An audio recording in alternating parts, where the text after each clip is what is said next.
Bonjour et bienvenue dans un nouvel épisode des Sorcières des temps modernes, le podcast où nous explorons les profondeurs de la spiritualité contemporaine.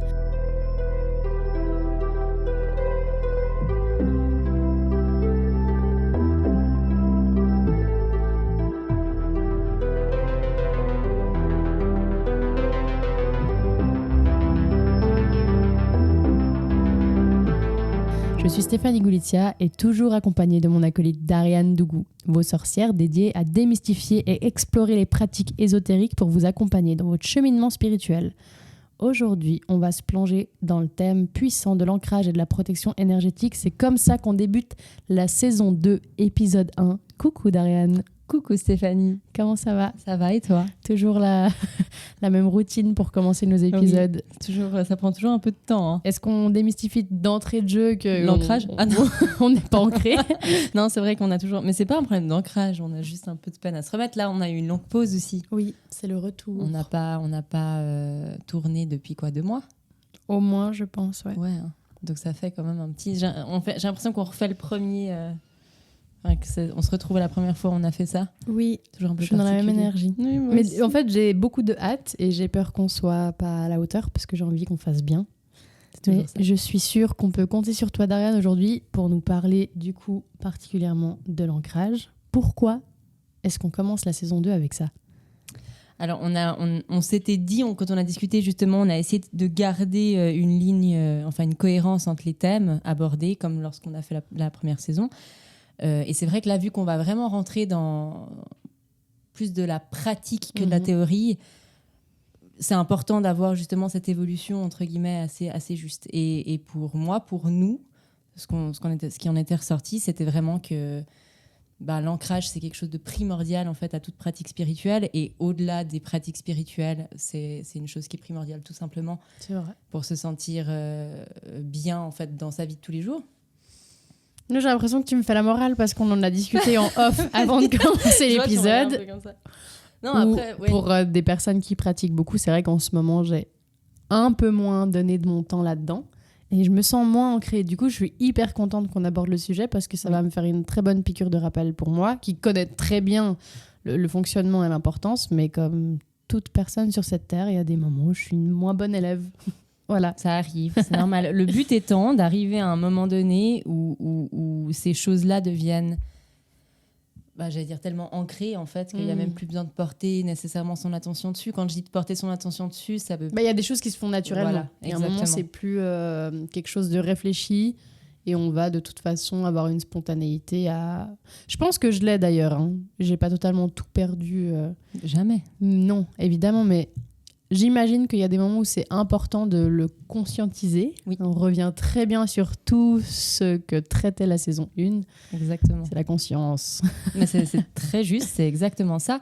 Et c'est vrai que de toute façon, avant de rentrer effectivement dans l'ancrage de comment faire, de comment savoir si on a ancré ou pas, je pense qu'une chose aussi qui est importante à dire, c'est, comme tu disais, je ne suis pas une très bonne élève des fois, au-delà de ça en fait, et au-delà de la performance en fait autour de cet ancrage, déjà je pense sincèrement, et aussi pour ce que je vois à travers mes thérapies ou à travers ce qu'on lit, ce qu'on entend, la question de l'ancrage, c'est vraiment un des problèmes principaux chez l'humain. Ce qui est paradoxal avec le fait qu'on est des êtres incarnés, mais tout à fait compréhensible étant donné que nous sommes des êtres incarnés. Donc du coup, il y a un peu ce truc qu'on doit rentrer vraiment, accepter son incarnation, être sur Terre. Mais il y a aussi tous les stimuli vraiment mentaux qu'on a en règle générale, tout ce stress qui est généré, en fait, toute cette non-pleine conscience qu'on a la plupart du temps qui nous... ça nous détourne. Exactement. Donc, effectivement, l'ancrage, ça demande de prime abord une conscience et ça demande en fait à vraiment ressentir et être là, mais dans sa pleine conscience, dans sa globalité. Et pas simplement se lever de son lit le matin, faire ses trucs. De se sentir ancré, d'être ancré, ça ne veut pas dire être en constante analyse de ce qui se passe, de ce que tu ressens. C'est juste d'être vigilant. Tu as une forme de vigilance qui s'installe. D'être conscient des choses, de voir la chose de ressentir en fait au sens large. Mais parce qu'il y a beaucoup de gens qui me disent des fois, mais moi en fait je veux pas m'ancrer parce que, je veux pas, donc c'est drôle déjà de dire ça, j'ai pas envie de m'ancrer, aussi pour les raisons peut-être que tu as dit avant. mais parce que justement, j'ai pas envie de ressentir des choses dans mon corps ou parce qu'il y a déjà des choses qui me dérangent. Donc, si en plus j'y suis encore plus, donc effectivement, forme de fuite parce que je pars. Parce qu'en plus, vu que en fait, c'est juste tu retournes à ta source d'où tu viens, donc c'est aussi une sensation même inconsciente de connu. Donc, il y a un côté beaucoup plus facile en fait derrière ça. Et puis, une notion de fuite, c'est clair, mais finalement, de t'ancrer ne va pas te faire plus ressentir, par exemple, si je prends l'exemple que je viens de donner, une douleur, il va juste te permettre de l'accepter et même de l'adoucir, en fait, parce que c'est la forme de fuite, c'est plus tu fuis, plus de toute façon, ça s'active fort. Et effectivement, quand je garde cette idée autour de la douleur, c'est vraiment des choses qui me sont revenues souvent, le fait d'être ancré n'a rien à voir avec la douleur. C'est pas parce que t'es ancré que t'as mal. Tu vois ce que je veux dire ? C'est l'inverse en fait. C'est que par manque d'ancrage, ton corps il va te rappeler si tu ne peux pas être là, je vais faire en sorte que tu reviennes. Du coup, je vais te faire ressentir plus fort que la norme ton poignet, ta jambe, ton bras, ton ventre, enfin peu importe. Tu vois. Donc il y a vraiment aussi des questions en fait physiques derrière l'ancrage qui sont nécessaires. Au-delà de toute l'utilisation en fait spirituelle derrière ça, il y a aussi une forme physique où tu es sur Terre, même s'il y a une incompréhension face à ça, ce que je conçois complètement, et des fois il y a un peu mais pourquoi on est là et à quoi ça sert, il y a quand même cette acceptation, on est des êtres spirituels incarnés dans des corps physiques, et ça c'est quelque chose de primordial en fait à l'évolution spirituelle. Ça a tellement de sens. Tout est plus clair. Tout est plus clair. Je pense que ça nous amène gentiment du coup à la suite. Pour celles et ceux qui ne savent pas, et même ceux qui ont besoin de rappel, comment on sait qu'on a besoin de s'ancrer ? Est-ce qu'on peut lister des choses ? Enfin, tu vois, est-ce que quelque chose peut nous mettre la puce à l'oreille ou pas ? Oui. Pour moi, oui. Après, de nouveau, il y a des choses à pas dissocier dans le sens où il y a des symptômes, si je peux appeler ça comme ça, d'un manque d'ancrage qui vont rappeler aussi des symptômes de certaines pathologies, etc., qu'il ne faut pas négliger pour autant. Après, on peut faire le joint, mais ce n'est pas le but de ça aujourd'hui. Donc, on va lister de toute façon un peu ensemble. On va donner quelques exemples sans rentrer dans tout ce qui est possible, imaginable. Mais en gros, une des choses les plus ressenties, qui ressortent le plus souvent, c'est vraiment cette sensation de dissociation, en fait. De vivre des choses sans vraiment le vivre. D'être à côté de tes... Qui parfois peut être lié à une espèce de fatigue extrême. Ouais, aussi, exactement. Ça, c'est exactement ça. Ou cette sensation, tu sais, d'avoir ta tête sur un ballon. Tu vois un peu tout de haut et tu vis pas vraiment le truc pleinement. À partir du moment où si tu ressens quand même beaucoup de fatigue, où il y a un manque de motivation, où les choses deviennent difficiles. L'ancrage aussi, à partir du moment où tu sais t'ancrer et tu es ancré, les choses sont simples, dans le sens où ça roule, tu vois, ça se met en place. Quand tu es à côté, du coup, ça ne peut pas vraiment se faire correctement. Donc la fatigue, en fait, quand je dis qu'il faut être attentif aussi à certaines pathologies qui peuvent être sujettes, enfin, qui peuvent expliquer aussi ces symptômes-là, par exemple la dépression. Je ne vais pas faire un diagnostic de la dépression, on est bien d'accord, mais les grosses fatigues, les manques de motivation, c'est des choses qui peuvent se ressentir dans ce genre de pathologie-là. Donc si c'est des choses que vous ressentez, il ne faut pas tout mettre sur le dos de l'ancrage. Non, faut pas négliger. Même si ça va de toute façon... À un moment donné, je veux dire, ça va de pair, exactement. De toute façon. Tout à fait. Et de toute façon, s'ancrer, tout le monde doit être ancré et tout le monde est fait pour être ancré. Tu vois. Donc évidemment, s'il y a des choses qui ne vont pas en termes de santé physique, l'ancrage va de toute façon accompagner quelque chose pour aller mieux. Tu vois. Mais du coup, moi, je dirais que c'est vraiment ces sensations-là qui ressortent le plus. C'est ces sensations d'être à côté de soi-même, de ne pas vivre les choses réellement dans l'instant, en fait, aussi justement une grosse difficulté à être dans l'instant présent. On en parlait beaucoup durant la première saison, cette pleine conscience, cet instant présent. Quand il y a un problème d'ancrage, c'est très compliqué d'être dans l'instant présent, vu que de toute façon, tu n'es pas là. Non, on est totalement en dehors de ce qui se passe. Exactement. Donc c'est ça, la fatigue et tout, pour moi, c'est des choses qui vont de pair. Et d'ailleurs, je ne sais pas si tu peux en témoigner, vu que tu es aussi quand même... on est relativement sensible à ce genre de choses avec le temps. Comment toi tu te sens quand tu sens que justement, on en parlait avant, quand tu sens que tu as un problème d'ancrage, là, quels sont tes symptômes, tu vois ? Ceux que tu viens d'évoquer. Ouais. En termes de symptômes. Après, moi, j'ai d'autres choses qui vont me mettre la puce à l'oreille. C'est quand je suis trop stimulée. Alors moi, il y a un excès de par mon métier où, par exemple, là, j'ai eu la semaine dernière 3 concerts. Donc beaucoup de monde, vraiment beaucoup de sollicitations sociales, beaucoup de mouvements, beaucoup de bruit, beaucoup de lumière. Tu dois être très concentré, tu as des responsabilités et c'est des journées qui m'épuisent énormément. Et là, c'est des moments où je sens vraiment que l'ancrage est primordial. Complètement. Et d'ailleurs, je profite souvent en fait, dans ce genre de moments, quand j'y pense et que j'ai le réflexe de le faire, je vais m'ancrer quand je suis sur scène. Alors ça, c'est le meilleur moment du monde. Et malheureusement, des fois, je le fais pas parce que je suis trop dans le tourbillon de la journée, des responsabilités. Et mon concert se termine et je suis là, je l'ai pas pleinement vécu parce que j'étais pas ancrée. Et là, le dernier que j'ai fait la semaine dernière, incroyable. J'étais mais d'une légèreté sur scène, avec une connexion avec chaque individu qui était présent sur place. Et c'était beaucoup plus facile et beaucoup moins fatigant finalement. C'est ça, en fait. Exactement. C'est que finalement, comment dire, l'effort physique que tu vas faire va être moins lourd à partir du moment où tu es ancré que si tu ne l'étais pas. Et c'est ça, finalement. Parce que l'effort physique, tu le fais de toute façon. C'est clair. Mais tu ressens plus cette fatigue quand tu n'es pas ancré. Mais donc, donc, pour toi, tu confirmes aussi que c'est des ressentis qui sont... ce qu'on a dit avant, en fait, ce qu'on a listé avant, tu le ressens aussi dans ce sens-là. Énormément. Mais d'ailleurs, en ce moment, je sais, on le disait tout à l'heure hors micro, que c'est vrai que je pratique moins et je sens le manque. Je voulais revenir sur le fait de pratiquer moins, comme tu l'as dit, ou de se sentir moins connecté à sa spiritualité ou moins à son être. On en a aussi parlé avant.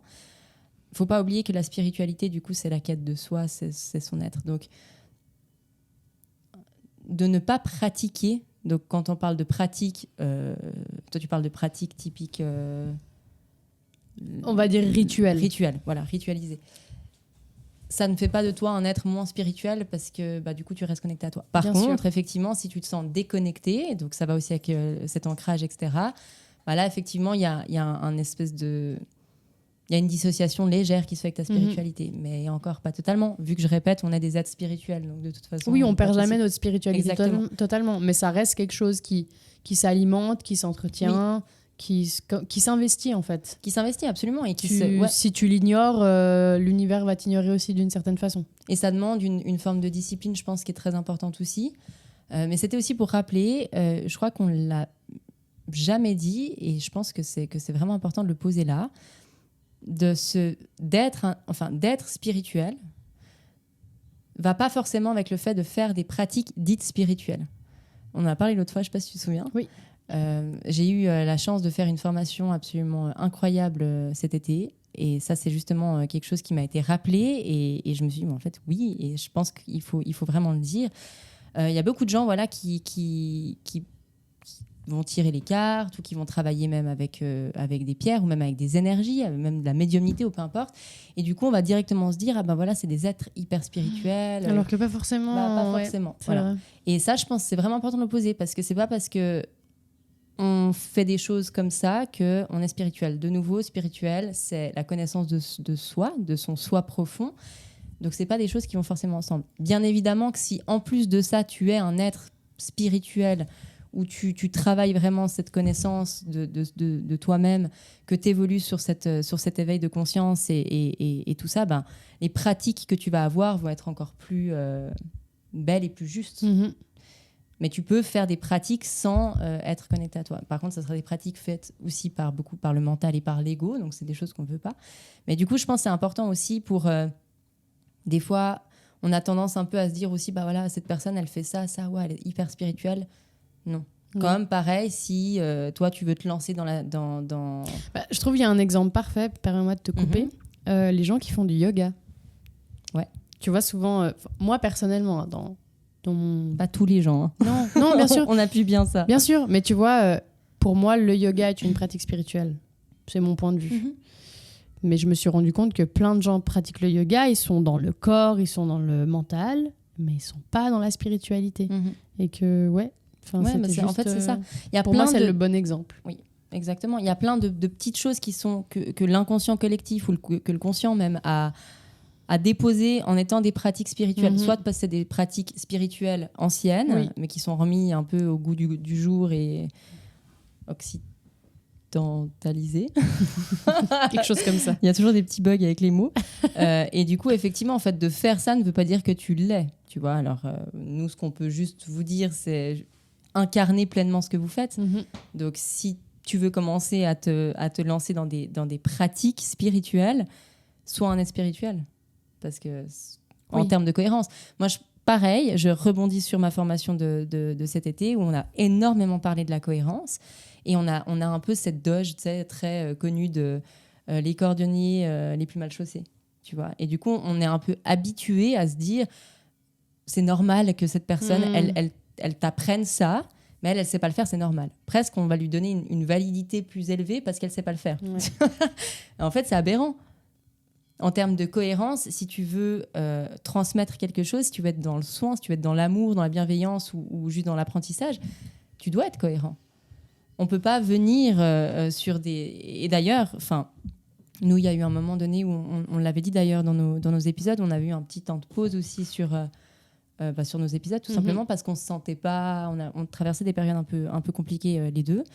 Et moi, pour moi, c'est hyper important en termes de cohérence. On ne peut pas se poser là, parler de certaines choses sans pleinement l'incarner, tu vois. Et du coup, ça va avec la pratique spirituelle. Et c'est pour ça aussi qu'on présente nos épisodes dans un ordre plus ou moins précis. On n'a pas commencé par vous apprendre à tirer des cartes de tarot et à utiliser un pendule, et puis après vous parler de en quoi c'est bénéfique et comment vous allez devenir spirituel. C'est incarner et pratiquer ensuite.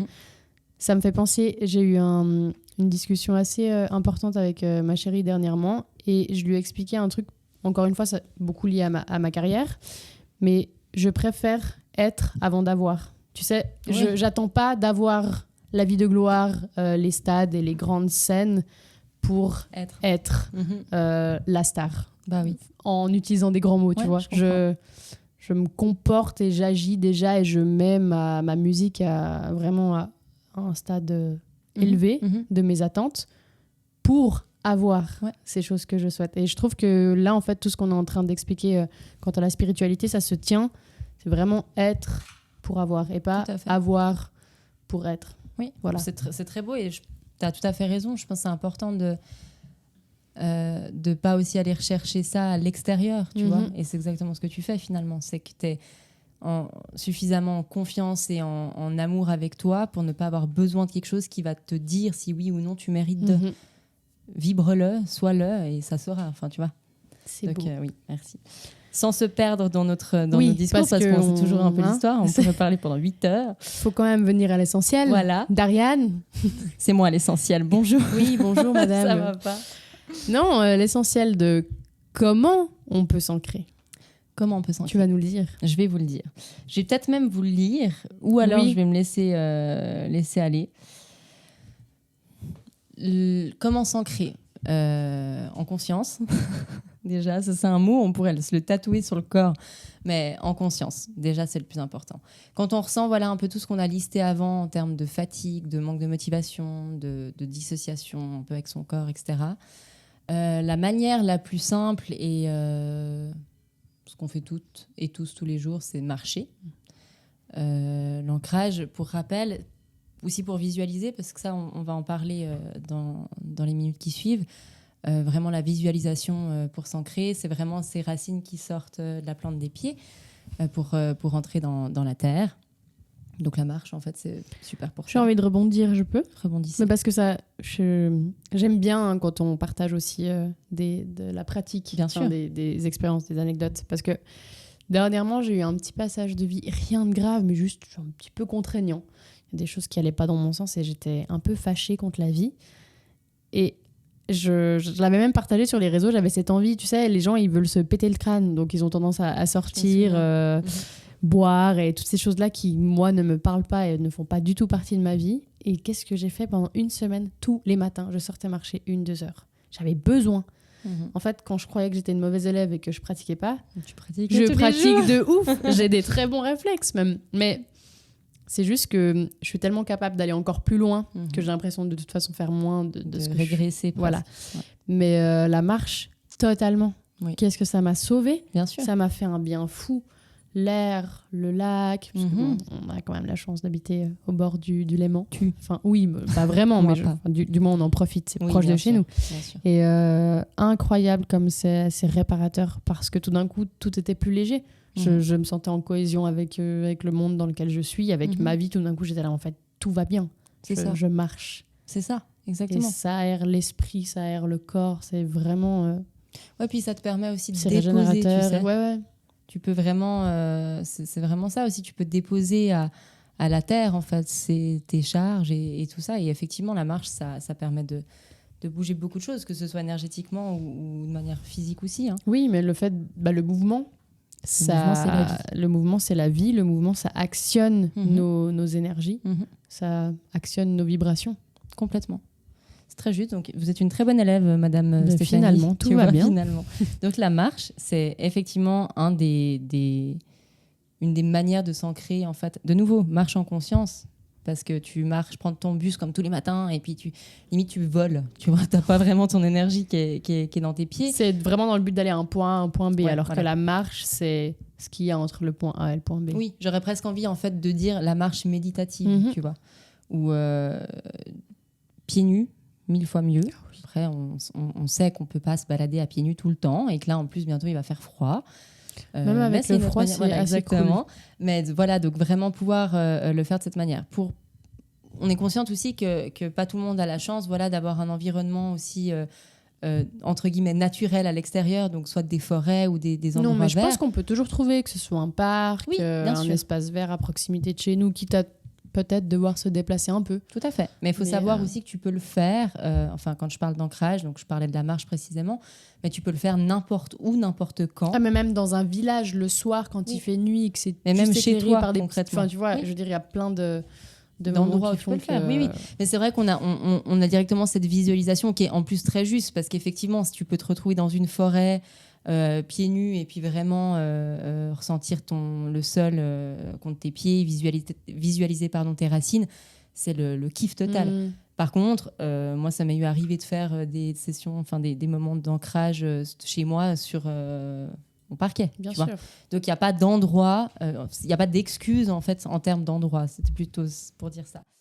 Chose qui est vraiment très simple et qui pour moi est la meilleure manière de s'ancrer quand on est à la recherche de ça, c'est de visualiser. Très simplement en fait, de se mettre debout, c'est quand même mieux, du coup vraiment aussi pouvoir sentir son corps. Et en fait, de simplement fermer les yeux et de visualiser ces racines qui sortent de la plante de tes pieds. Sur ces racines-là, tu peux y mettre une couleur, une énergie, c'est quelque chose de chaud, de froid. Enfin, tu ressens, mais vraiment se focaliser, en fait, mettre son attention et de ressentir cette partie-là de son corps. Et puis, en fait, de visualiser ces racines descendre dans la terre, en fait, jusqu'à arriver au noyau. Puis une fois que ces racines sont dans ce noyau, du coup, tu as vraiment les énergies telluriques qui peuvent remonter. En fait, tu vas faire plus qu'un avec la terre, mais tu maintiens vraiment cette énergie-là. Pour moi, c'est pas quelque chose qui est... Enfin, de nouveau, c'est de la pratique. Tu le fais et au bout d'un moment, tu n'as plus besoin, du moins pour moi, de te mettre dans ces états, de prendre peut-être 15-20 minutes après. Oui, ça devient comme un automatisme. Exactement. C'est ça. C'est ce que j'expliquais pour ma part, en fait. Tout à fait. Ouais. C'est exactement ça. Mais voilà, donc de visualiser, après, la manière dont on visualise les choses est très différente pour chacune. Ça, c'est une évidence. Mais de manière très simple, des racines qui sortent de tes pieds et qui s'ancrent à la terre. Il y a plein d'accompagnements en fait, d'ancrage sur Internet. Tu peux trouver ça assez facilement. Donc voilà, et ça, ce qui est super, c'est que tu peux le faire concrètement assis dans ton lit. Alors les pieds au sol, assis dans ton lit, debout dans ton salon, même quand tu es en train de faire à manger. Enfin, il n'y a pas vraiment de moment où tu peux ne pas le faire. Les seuls endroits à éviter, je dirais que c'est quand tu conduis ou quand tu es dans un véhicule, en fait, tout simplement. C'est en mouvement. Et du coup, tu peux pas vraiment t'ancrer. Enfin, tes racines, elles vont s'enrouler, quelle horreur. Donc, faire des nœuds. Donc voilà, pour moi, c'est vraiment ces pratiques-là. Et puis, voilà, de rester vigilant, de prendre conscience qu'on est là, d'accepter en fait son incarnation. Et après, c'est des choses qui vont te pair, en fait. Et on parlera dans des prochains épisodes aussi de l'énergie cosmotellurique. Donc là, on parle vraiment de la terre, de l'ancrage à la terre, mais il y a aussi l'ancrage au ciel. Oui. Puis nous, petits canaux. On est le trait d'union. Voilà, exactement. Donc ces deux énergies sont très importantes. Comme je disais, dans mes croyances, nous sommes des êtres spirituels incarnés dans un corps physique. Donc, ce qui est difficile là pour nous, c'est de s'incarner. Donc là, on vous parle d'ancrage à la terre. Et ça va nous permettre, une fois qu'on est bien ancré, ça va nous permettre de se protéger. Tout à fait.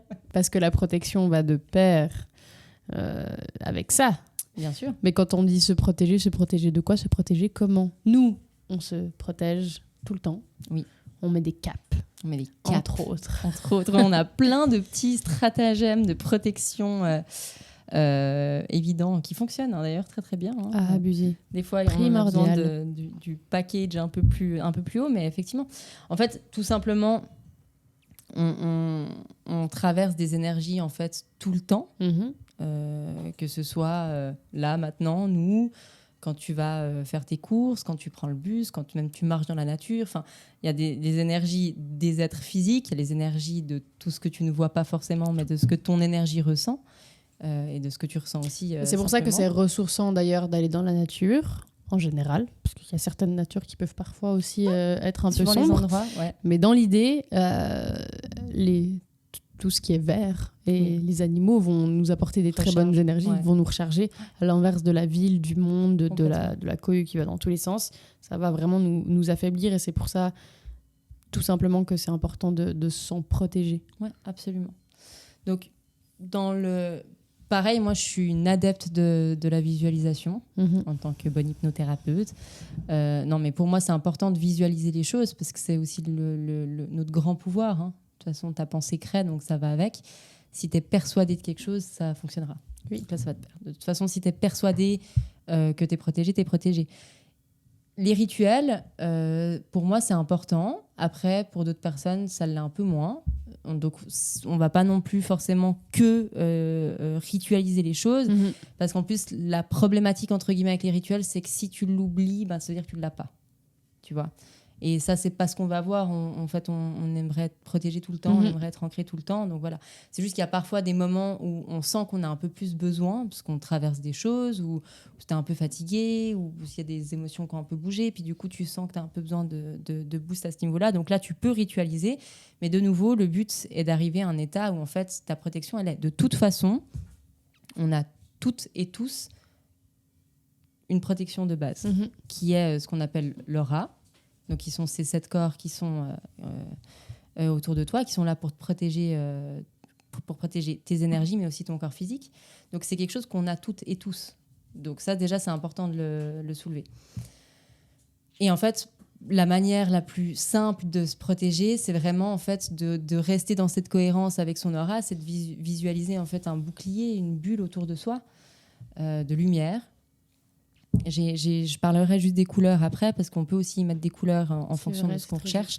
Mais la lumière blanche, la lumière divine, ça c'est quand même le plus, enfin voilà, c'est le plus simple à faire, le plus basique. Voilà. C'est important quand je parle de lumière parce qu'on ne recherche pas à mettre de l'opacité. Si on met quelque chose d'opaque, c'est pour des protections différentes. Là, je parle d'une protection de tous les jours. Parce que quelque chose d'opaque aussi, ça empêche aux bonnes choses aussi de nous atteindre. Ouais, et toi, en fait, du coup, tu deviens invisible. Ça, c'est aussi important. Quand, en cas d'extrême urgence, quand il y a des énergies vraiment nocives ou des choses difficiles qui se passent, qui nécessitent une invisibilité pour ne pas être atteinte, là, tu peux mettre des protections opaques. Moi, je travaille beaucoup avec le miroir sans teint. C'est, tu sais, ces miroirs où tu es derrière, en fait, les gens ne te voient pas. Et, voilà. Et du coup, ça renvoie. Donc, ça te protège complètement. Mais du coup, il n'y a rien qui passe, donc il n'y a rien qui passe, mais il n'y a rien qui sort non plus. Et en fait, tu es invisible. Donc ça, c'est aussi des choses, il faut manier ça avec précaution. Il ne faut pas oublier de l'enlever aussi, tu vois, parce que ça a l'air un peu con. Ça fait des mois que... Mais il n'y a personne qui me voit, je ne comprends pas. Ouais, ben voilà. Bon, au moins, ta protection a fonctionné, c'est un fait. Donc voilà, donc ça, il y a différentes manières. La plus, je disais, simple et sans trop se compliquer et qui marche de toute manière, d'une manière universelle, c'est la bulle de lumière, en fait. Simplement, c'est de vibrer aussi cette lumière, cet amour et du coup, cette protection qu'il y a autour de soi. Donc ça, pour moi, c'est une des manières vraiment les plus simples aussi en termes de visualisation. Après, il y a plein de petites choses qui peuvent nous accompagner dans cette protection. On parlait de rituels, mais il y a aussi des petits gris-gris qu'on peut avoir sur soi pour se protéger. Là, je pense qu'on peut faire le test. T'as quelque chose? Moi aussi. Voilà. Œil de tigre dans la poche. Et moi, j'ai de l'obsidienne argentée. Voilà. Donc, les pierres. Les pierres est grosse. Hein. Moi, en plus, je varie les pierres. C'est pas... Comme tu dis, alors au quotidien, il y a la cape. Oui. Et puis après, des fois, il y a un truc supplémentaire que je vais rajouter. Des pierres. Et les pierres vont varier en fonction de mes besoins. De tes besoins, ouais. Mais comme en ce moment, je fais face à beaucoup de visibilité, l'œil de tigre pour me protéger important. De ce que les autres pourraient renvoyer de mauvais vers moi. Ouais, tout à fait. Voilà. Donc, voilà, s'accompagner des pierres, ça peut être une chose. C'est en plus, on est dans une ère aussi où... Enfin, pas une ère, mais une génération où les pierres, ça revient beaucoup. Enfin, c'est quelque chose qui fonctionne très, très bien. Donc, les pierres, c'est toujours super. De nouveau, c'est l'intention qu'on va mettre dessus. Donc, bien évidemment que chaque pierre a ses propriétés. Tu pars sur des pierres noires, on va de façon de parler de protection. Après, il faut être attentif avec les pierres noires parce que c'est aussi des pierres très fortes. Moi, il y a certaines pierres noires que je ne peux pas porter. Moi, elles explosent. Voilà. Moi, c'est la seule, tu vois, et c'est parce qu'elle n'est pas vraiment noire. C'est une obsidienne argentée, je disais avant. Donc, elle est quand même un poil plus douce. Mais voilà, enfin, il y a un tas de choses pour ça, pour accompagner ça. Moi, je sais que grande fanatique de bijoux, du coup, j'en ai quand même aussi toujours un peu sur moi. Et des choses plus communes, la sauge, le palo santo. Tu peux utiliser même de l'encens, enfin, peu importe. Enfin, voilà, de nouveau. Mais ce qu'il faut garder à l'esprit, c'est l'intention que tu mets dessus. Tu peux prendre en soi n'importe quoi.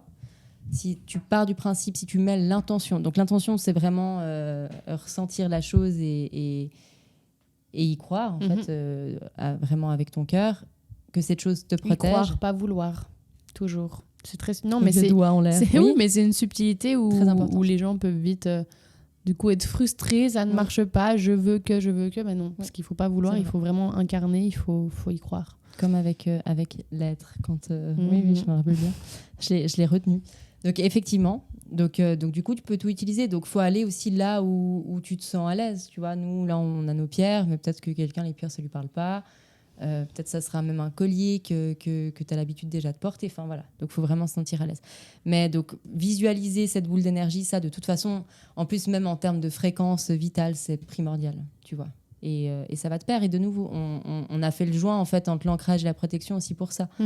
Parce que c'est deux choses qui sont étroitement liées. Tu peux difficilement être protégé si tu n'es pas ancré. Je ne veux pas trop m'avancer non plus parce que peut-être que oui. Mais en tout cas, pour ce que je vois et la manière dont en tout cas, je pratique, pour moi, c'est des choses qui sont étroitement liées. Parce que de toute façon, si tu n'es pas ancré, ton premier chakra, il aura une vibration plus basse. Donc, du coup, forcément, il y a un impact sur les autres chakras. Donc, il y a un problème d'alignement. Enfin, donc, tu vois, tout est lié. Voilà, exactement. On vous mettra peut-être en description de cette vidéo les couleurs dont j'ai parlé avant. Oui. Qui sont reprises d'un livre que j'aime beaucoup et que je conseille aussi énormément, qui s'appelle « Les pratiques de médiumnité ». J'ai plus le nom de on mettra tout mais je noterai en description de toute façon. Mais voilà, mais c'est juste pour dire que tout, en tout cas par rapport aux couleurs dont je vous ai parlé avant, ça sera noté. Je vais peut-être pas les. Non, comme ça, voilà. Ça va être plus poussé dans des besoins spécifiques. Chaque couleur exactement. Mais la bulle de lumière, ça c'est la base. Principal, exactement. Et voilà, après se protéger, ça veut simplement dire être conscient et ça veut pas dire que on vit dans quelque chose de mauvais et que tout le monde est mauvais et nocif. C'est pas ça. C'est juste que t'as ta bulle, en fait, tout simplement, qu'on a. En fait, il faut toujours tout voir comme une jauge d'énergie. Comme avec l'essence dans une voiture. Et que si tu roules en pente, en montée, tu vas consommer beaucoup plus. Voilà. Et faire des efforts, être très, très sollicité, ça s'apparente un peu à ça. Et forcément, du coup, tu as en contrepartie besoin de te ressourcer. Et en fait, l'ancrage, c'est ça. Oui, tout à fait. C'est très juste. Quelle belle métaphore, Madame Golitia. Allez, on peut clôturer. Et là, c'est la fin. Donc voilà, c'est des choses qui sont importantes et on l'a placé en épisode 1 de notre saison 2. parce que pour la suite. Pour la suite, ça va être primordial. Vraiment. Exactement, pour les pratiques, donc que ce soit vraiment pour pratiquer en tant que thérapeute. Qu'est-ce qu'on va aborder dans cette saison 2 d'Ariane ? Stéphanie, vous me prenez de court. On va aborder la magie, le terme, enfin vraiment ce que c'est la magie. On va aborder la cartomancie, le tarot, les oracles. Parce qu'on rappelle que tout ça, ce sont des outils que toi, tu utilises en séance. Exactement. Parce que tu accompagnes les gens. Exactement. Dans leur quête spirituelle. De façon merveilleuse. Et par avec amour, par plein de médias différents. Tu utilises autant la médiumnité que la cartomancie. Oui. Après, c'est tout le temps la même chose. C'est au cas par cas. Ouais, exactement. Et j'aurais envie de dire la cartomancie, j'utilise quand même tout le temps parce que je clôture mes séances avec une petite carte, comme on clôture nos épisodes avec une carte. Mais effectivement, après, c'est ça qui est super et c'est pour ça que c'est aussi riche à explorer en fait ces milieux-là. C'est que c'est un gros gâteau, il y a plein de parts et en fait, tu peux goûter à tout le gâteau. Après, tu regardes la part que tu préfères, tu vois. Beau. Et donc voilà, mais c'est on est vrai les reines des métaphores quand même. Il me semble. Il y a quelque chose. Franchement, on s'améliore. J'aime beaucoup. D'épisode en épisode. Donc voilà, donc pensez vraiment à votre ancrage, à vos protections. N'hésitez pas aussi à nous transmettre vos petits tips personnels en fait, Bien de sûr. comment vous faites. Pour ceux qui nous écoutent sur les plateformes, sachez du coup qu'on est sur YouTube ainsi que sur Instagram. Vous pouvez venir commenter, donner vos avis, nous partager vos expériences avec grand plaisir sur SDTM Podcast évidemment. Voilà. Et on fait au mieux pour vous répondre, ça c'est important de le dire aussi. C'est juste des fois, il y a beaucoup, donc du coup, on gère un peu comme on peut, mais on fait au plus vite et au mieux. Et de toute façon, on mettra tout ce qui est en notre possible pour répondre à vos messages. Dariane, je crois qu'on a gentiment tout traversé. Je suppose que de toute façon, au fur et à mesure des épisodes, en fonction des sujets, il y a des choses qui vont revenir et on donnera sûrement des tips supplémentaires en termes d'ancrage et de protection parce que ça se développe. Enfin là, on vous donne vraiment... on va dire les bases pour que vous puissiez comprendre et vous familiariser avec. Voilà. Oui. On vous annonce déjà que le prochain épisode, donc l'épisode 2, il va traiter de la magie. On parlera un petit peu des sorts, des plantes. Oui. Encore une fois, on peut revenir aussi avec... on a évoqué le palo santo et la sauge. On pourrait expliquer comment ça s'utilise parce que même si ça a de très bonnes vertus, il faut faire attention. Donc on vous expliquera plus en détail tout ça dans l'épisode 2 pour... la saison 2 déjà de SDTM Podcast. J'ai envie, comme à notre habitude d'Ariane, qu'on termine ce petit épisode sur un tirage. Est-ce que la magie des cartes va nous parler peut-être toujours d'ancrage, de protection ? Écoute. Ou est-ce qu'il y a d'autres choses ? Il y a peut-être autre chose. Des fois, il y a d'autres choses. T'aimes bien le côté gauche, toi, hein ? Toujours. Chaleur et réconfort. La vie m'apporte toutes sortes de situations pour me faire grandir. Si je vis tous les défis de la vie dans l'affolement de la peur, je tomberai dans l'émotion et éprouverai la douleur intérieure. C'est marrant, on parlait beaucoup de douleur avec l'ancrage. Si je m'accroche au positif et crois en un avenir meilleur, je serai touchée par la chaleur et le réconfort de la lumière divine. C'est un très joli message dans le sens où, à partir du moment où on incarne ce que cette carte nous dit, l'ancrage et la protection est. C'est pas quelque chose qu'on doit manifester, qu'on doit travailler pour l'avoir. Exactement. Ça fait partie, c'est déjà là. Ouais. Quand on va vers la lumière, forcément, elle nous entoure, donc elle nous protège. Voilà.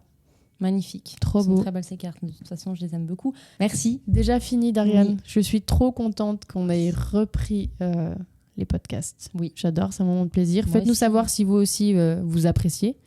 Comme dit tout à l'heure, vous pouvez nous retrouver sur... Instagram, YouTube, TikTok et sur toutes les plateformes d'écoute. C'est toujours SDTM Podcast. Moi, c'est Stéphanie et accompagnée de mon acolyte Dariane. Merci. On vous dit au revoir et à bientôt. À bientôt.